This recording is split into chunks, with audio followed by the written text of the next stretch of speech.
So, recently I got this laptop for free, which is a great price for a laptop, though it has some interesting quirks with it. For one, it looks like it fell off of a truck, and proceeded to get beat with a baseball bat. And then thrown off of a truck again, and maybe also tossed off a cliff. But let's ignore that. Some other quirks it has is it is water damaged. How water damaged, you might be wondering? It was submerged in water. How do I know that, you might be wondering? Well, basically, the laptop was in a house, the person moved, the people who were cleaning the house out put everything outside, and then it proceeded to rain, which is like 3 days a year in California, but it rained that day, and it was completely submerged in water, in a bucket. So, yeah, I didn't know that. Then the next day, when I picked the laptop up, it was just on a balcony, like, dry. So I went over and turned it on, and somehow it didn't fry itself, because laptops are not usually meant to be in water. And when they are meant to be in water, they probably aren't supposed to have literal holes in them, because it fell off of a truck, it looks like. Yeah, that's kind of the case we're in right now. It looks like it fell off a truck and there's holes in the laptop. Like, there's literal chunks missing out of the screen, and the whole bottom of the laptop is bent upwards. I've never seen a laptop so damaged that actually works. Or maybe it's a factory option, and it's called weight reduction modern art looking thing. Or something. Because, it might look like modern art. Maybe. No, I really don't know. But today I want to try the game on this. Hopefully it doesn't break itself even more. Foreshadowing. I gotta say, this is likely foreshadowing. Okay, it is foreshadowing because this is a voiceover. Yeah, it's going to break itself more. Okay, let's just get into setting this thing up.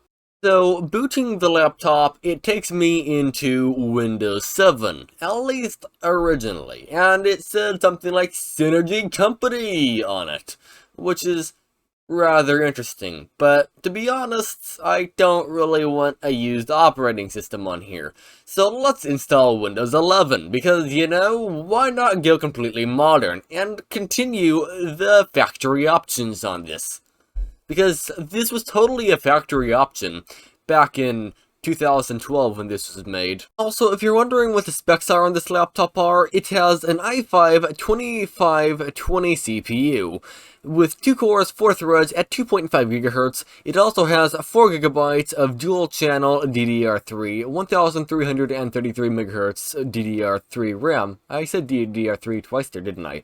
And it also has Intel HD 3000 graphics. So, not much of a gamer, but it has a decent CPU. I also noticed the laptop was rather dirty, so I decided to try to clean it with rubbing alcohol. And that was a mistake. So, for some reason, rubbing it with rubbing alcohol went over and basically turned the laptop into, I don't even know what to describe it as. Incredibly sticky, basically. It turned the laptop into sticky goo. So I looked online, and I decided to try the baking soda method.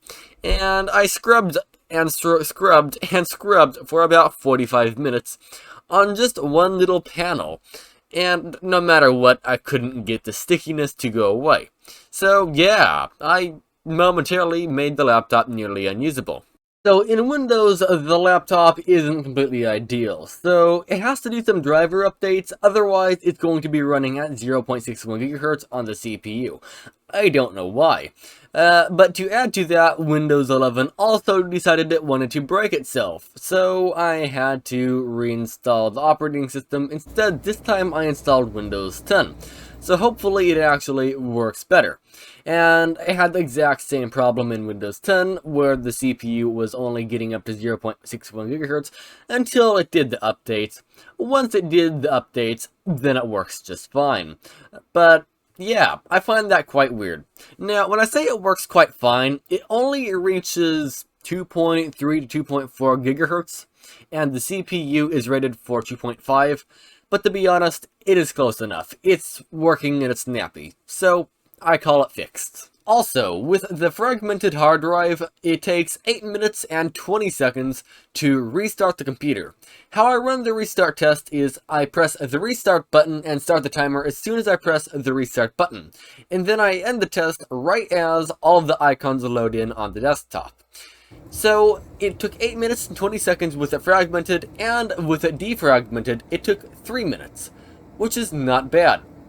I decided to try a Cinebench R23 test on here, and the CPU scored 1,168 points on the multi-core test, and 461 points on the single-core test. And the MP ratio is 2.53. I don't know what that means exactly, but I figure I should add that in too. I noticed that there was a little bit of discoloration on the screen. Turns out it's probably just water damage, but just to make sure, I decided to play back a video that played a whole bunch of different types of colors in full screen overnight. And when I woke up the next morning, not one, but two of the backlights went out. Now it looks like a theater or something, because only the middle backlight is working. I don't know, is it just me, or does that look incredibly weird? And it continued to work exactly like that for quite a while, but it actually fixed itself halfways. I mean, it's not as good as it was when I went to bed, but now the right side is actually lit up, but the left side is still dead. I don't know what's up with that, so that's something. It's just actively breaking itself slowly.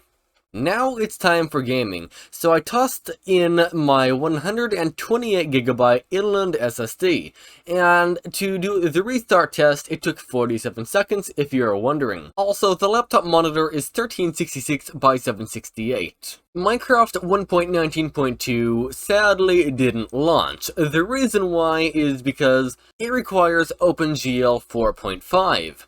where the Intel HD 3000 graphics only support OpenGL 3.1, though luckily you can still play some modern versions of the game, which is any version older than 1.16.5, so Minecraft 1.16.5 and older works. Also, with Optifine with 8 chunks render distance on the lowest settings, the game gets a pretty smooth 50 to 60 frames per second.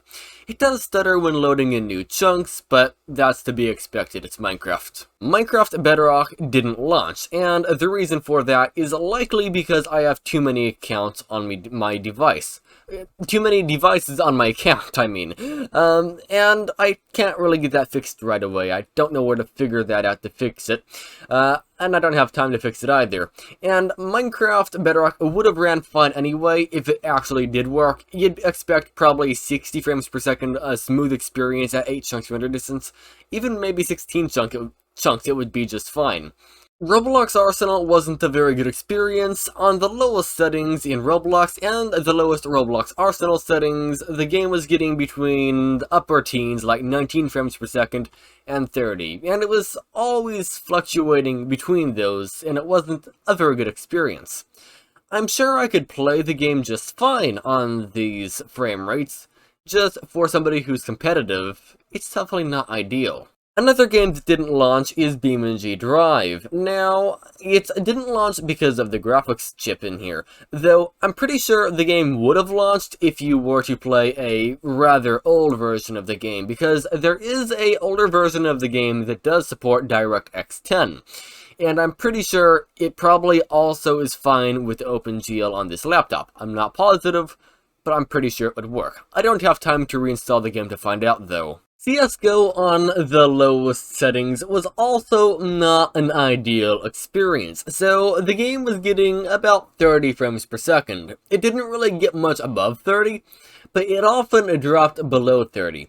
Now, for me, it's playable. I have pretty low standards when it comes to playing games, but basically, for a competitive player, or your standard player, it is definitely not ideal.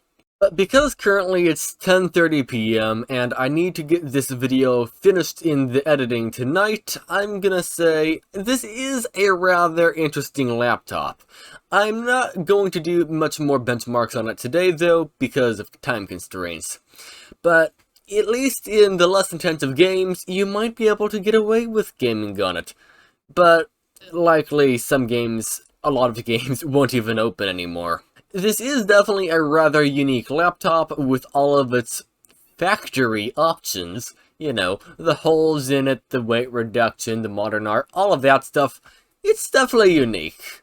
And annoying because it runs at 0.6 GHz without drivers installed. That's fine.